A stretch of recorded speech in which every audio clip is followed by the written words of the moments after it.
এটা কি স্টাইল রে সাধু? আয় আয় এপাশে আয় চলে। হ্যাঁ সাধু আয় আয়। ওখানে কি করবি? ঘুমাবি? তো রাতে ঘুম, দিনে ঘুম, সন্ধ্যায় ঘুম, বিকালে ঘুম, সকালে ঘুম, সবসময় ঘুম। হ্যাঁ সারাদিন শুধু ঘুম আর ঘুম। খাওয়া দাওয়া বন্ধ, শুধু ঘুমালেই চলবে? লেজটা নড়ছে তো, লেজুটা নড়ছে তো। হ্যাঁ সাধু চলে নিচে আয়, আয় পালি চল, চল রে। ওখানে কি আছে? ওই ধরলো ধরলো, আবার বসে গেল।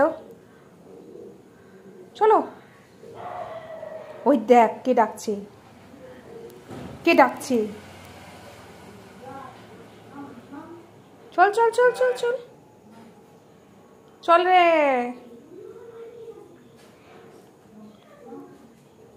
চল রে, আয় রে। ওই দেখ ডাকছে, চল চল চল চল চল। লেজু নাড়ালে হবে না, চ। তোর আবার পায়ে কি হলো? পা খুঁড়াচ্ছিস? কি যে হয় তোদের দুদিন ছাড়া, এই পা খুঁড়াস তো এই পা ভালো হয়, এই পা ভালো হয় তো এই পা খুঁড়াস।